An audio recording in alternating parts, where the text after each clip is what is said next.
একের পর এক পুলিশি হয়রানি, সাধারণ মানুষ থেকে শিক্ষক থেকে রাজনৈতিক নেতা, প্রত্যেকটা ক্ষেত্রে দেখছি।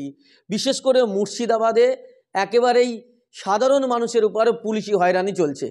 বিশেষ করে জঙ্গিপুর জেলা পুলিশের আন্ডারে যে সমস্ত থানা রয়েছে, সেই থানাগুলো, লালগোলা থেকে শুরু করে সুতি থানা, এই থানাগুলির পুলিশ অফিসারগুলো রীতিমতো সাধারণ মানুষকে হয়রানি করছে। এমন এক হয়রানির শিকার হয়েছেন ডব্লিউপিআই নেতা মাহফুজুর রহমান। আমরা তার সঙ্গে কথা বলবো।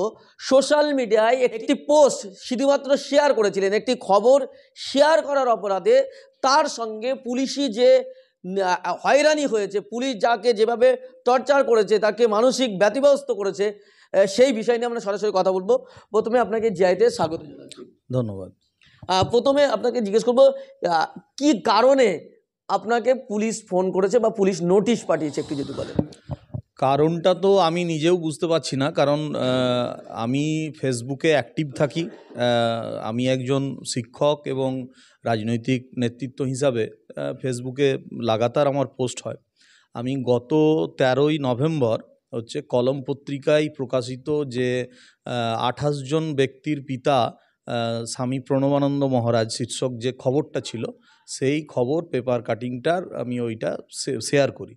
তো সেইটা শেয়ার করার পরবর্তীতে সেই দিনে বিকেল নাগাদ সুতি থানার পক্ষ থেকে একজন অফিসার ফোন করেন এসআই আমাকে, এবং ফোন মারফত রিকোয়েস্ট করেন যে মাস্টারমশাই আপনার এই পোস্টটা ডিলিট করে দিলে ভালো হয়। আমি তখনই বলি যে আপনি এই রিকোয়েস্টটা আমাকে করতে পারেন, এবং আপনি এই ধরনের রিকোয়েস্ট আমাকে কেন করবেন? হ্যাঁ, কারণ যদি কোনো পোস্ট, যেটা খবর, একটা সংবাদ মাধ্যমের খবর, সেই খবরটার মধ্যে যদি কোনো গোলযোগ থাকে, তাহলে আপনি সেই সাংবাদিককে জানুন বা সেই সংবাদ মাধ্যমের যিনি পত্রিকা সম্পাদক তাকে ফোন করুন। আমি সরাসরি বলেছিলাম যে এই খবরটা কলম করেছে, অতএব কলম পত্রিকা সাংবাদিক এবং তাদের সম্পাদক যিনি আছেন তাকে আপনি করুন, আমাকে কেন আপনি করছেন? কিন্তু উনি একই কথা আবারও বলেন যে না, আপনাকে এই পোস্টটা ডিলিট করতে আমি রিকোয়েস্ট করছি বা ডিলিট করতে হবে। আমি বলি যে আপনার এই রিকোয়েস্ট, এটা আমি মনে করছি সঠিক নয়। আমাকে এই ধরনের রিকোয়েস্ট আপনি করতে পারেন না, আপনি এইটা আমাকে করবেন না বলে আমি ফোনটা কেটে দিই। এবং সেই দিনে 7:30 নাগাদ আমার বাড়িতে বাই হ্যান্ড আমাকে একটা চিঠি দিতে আসা হয়, নোটিশ করা হয়, এবং সেইখানে আমি দেখি যে সুতি থানা পুলিশ তারা জিডিই করেছে আমার এগেনস্টে, এবং তার একটা নোটিশ আমাকে দেওয়া হয়েছে।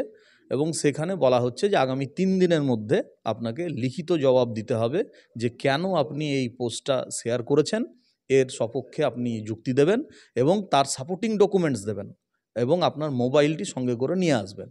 তো এইটা, এবং ওখানে বলা হচ্ছে যে এই পোস্টটি সাম্প্রদায়িক সম্প্রীতি ভঙ্গ করতে পারে বা সমাজে আইন শৃঙ্খলার অবনতি হতে পারে ইত্যাদি বলা হচ্ছে। আমরা একটা জিনিস বারবার দেখেছিলাম, দুর্গাপুজোর সময় মসজিদের পাশে মণ্ডপ তৈরি হয়েছে, মুসলিম বাড়ির সামনে মণ্ডপ তৈরি হয়েছে, সেখানে সম্প্রীতির বার্তা দেখেছিলাম। আর ফেসবুকে একটা পোস্ট করলে নাকি সম্প্রীতি নষ্ট হচ্ছে, এমন ধরনের অভিযোগ করছেন পুলিশ। আর তার কারণে, ফেসবুকে পোস্ট করার কারণে তাকে নোটিশ পাঠানো হচ্ছে। এবং সেই পোস্টটা তিনি নিজে লেখেননি, যে পোস্টটা একটা সংবাদ মাধ্যমে হয়েছে, এবং সেই সংবাদ মাধ্যমের পোস্ট শেয়ার করার জন্য তাকে মোবাইল নিয়ে যেয়ে তাকে নোটিশ পাঠানো হয়েছে, মোবাইল নিয়ে এবং সাপোর্টিং ডকুমেন্টস নিয়ে যাওয়ার জন্য বলা হচ্ছে। মানে কতটা ভয়ঙ্কর পুলিশ হয়ে উঠেছে, মানুষের বাক স্বাধীনতায় কতটা আঘাত আনছে, এটাই কিন্তু তার প্রমাণ। তো তারপর আপনি থানায় গিয়েছিলেন? হ্যাঁ, তারপরেই আমি যেহেতু একজন ল অ্যাবাইডিং সিটিজেন, তো আমি মনে করেছি যে যেহেতু নোটিশ আমাকে করা হয়েছে লিখিতভাবে, তো এটা আমার দায়িত্বের মধ্যে পড়ে যে আমি তার লিখিত একটা জবাব দিই। এবং আমি একটা লিখিত জবাব রেডি করে নিয়ে, এবং যে নোটিশটা আমাকে পাঠানো হয়েছিল সেটাকে অ্যাটাচ করে আমি যাই, এবং যিনি এনকোয়ারি অফিসার ছিলেন সুতি থানার, তার সঙ্গে সাক্ষাৎ করি এবং তাকে বলি যে এই আমার রিটেন এক্সপ্লেনেশন, আপনি এইটা নিয়ে আমাকে একটা রিসিভ দিন। তো তার পরিপ্রেক্ষিতে উনি আমার জবাবটা পড়ে নিয়ে বলেন যে আপনি তো সাপোর্টিং ডকুমেন্টস এখানে কিছু দিলেন না। তখন আমি বলি যে সাপোর্টিং ডকুমেন্টস কিসের? এটা তো নিউজ মিডিয়া খবর করেছে, তো তারা তো সত্যতা যাচাই করেই করেছে। আর যদি না করে থাকে তাহলে সেটা আপনি এনকোয়ারি করবেন। এবং তার সঙ্গে সঙ্গে আমার বক্তব্য এইটা ছিল যে এইটা 2002-এর ভোটার লিস্ট, যেটা এসআইআর আবহ এখন চলছে, এসআইআরে এই যে নাগরিক বেনাগরিক নিয়ে এত কথা হচ্ছে, আমি সেই কনস্টিটিউয়েন্সি থেকে দুবার এমএলএ ইলেকশন লড়েছি, 2016, 2021 পার্টি রিপ্রেজেন্ট করেছি এবং আমি ওখানকার বাসিন্দা। তো সেখানে একটা নাগরিকত্বের প্রশ্ন নিয়ে বা এসআইআর এর যে ভোটার, ভ্যালিড ভোটারদের নিয়ে যখন প্রশ্ন উঠছে, আমার মনে হয়েছে যে এই ইনফরমেশানটা যে কনস্টিটিউয়েন্সির লোকজন তাদের জানা দরকার বা তাদের কাছে এটা গুরুত্বপূর্ণ বলে আমি শেয়ার করেছি। তো এটা তো সকলের কাছে অ্যাভেলেবল, আপনি ইলেকশন কমিশনের 2002-এর ভোটার লিস্ট ওয়েবসাইট থেকে পেয়ে যাবেন। তারপরে উনি বলেন, আমি বলি যে আমার হোয়াটসঅ্যাপেও ডাউনলোডেড আছে, আপনি দেখতে চাইলে দেখাবো। উনি বলেন যে না, আপনাকে হচ্ছে এইটা আমাকে সাপোর্টিং দিতে হবে।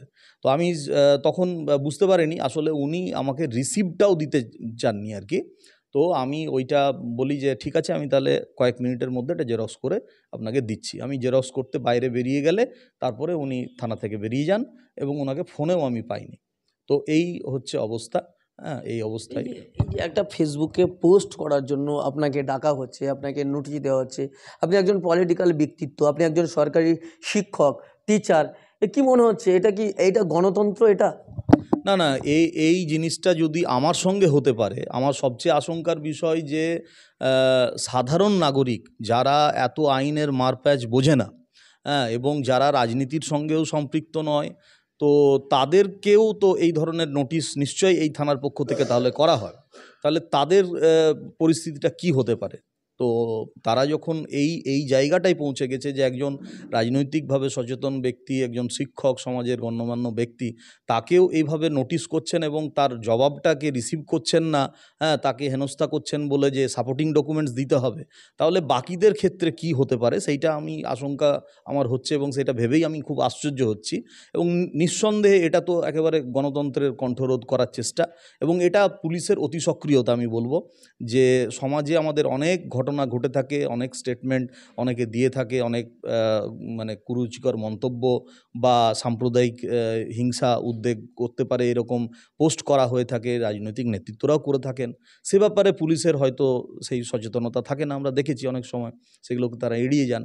কিন্তু এই অতি সক্রিয়তা আমার ক্ষেত্রে অন্তত আমি দেখতে পেলাম যে হয়েছে এবং আমার বিশ্বাস যে এটা সাধারণ মানুষের ক্ষেত্রেও হচ্ছে। আমরা এর আগে দেখেছিলাম এই জঙ্গিপুর জেলা পুলিশের লালগোলা থানা থেকে এসআই অতুনের বিরুদ্ধে এরকম অভিযোগ উঠেছিল যে ফেসবুকে একটা পোস্ট শেয়ার করার কারণে যিনি শেয়ার করেছিলেন তার বাড়িতে গিয়ে রীতিমতো তাণ্ডব চালায়, ভাঙচুর করে।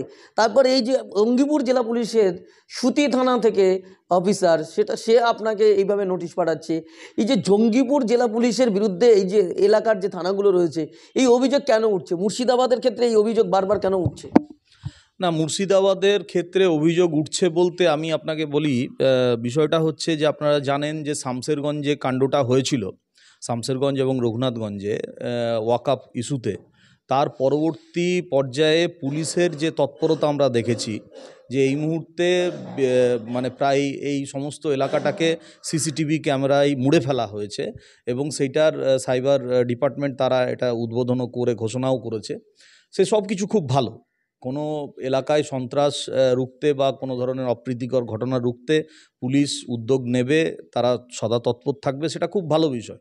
কিন্তু কোনটা সাম্প্রদায়িক মানে ঘটনা বা দুর্ঘটনাকে রোখার উদ্যোগ বা কতদূর অবধি একটা পুলিশ যেতে পারে, একটা মানুষের ব্যক্তি স্বাধীনতা, এই জায়গাটায় একটা বাউন্ডারি হচ্ছে টানা দরকার। এবং এই কারণেই এইটা আমার খুব মানে খারাপ লেগেছে এবং আমি খুব শঙ্কিত। এই কারণেই এই বিষয়টা নিয়ে আমি কিন্তু সংখ্যালঘু যে কমিশন, তার যিনি চেয়ারপারসন, তাকে আমি চিঠি করেছি, জানিয়েছি আমার উদ্বেগের কথা যে এই বিষয়টা আপনাকে জানাচ্ছি।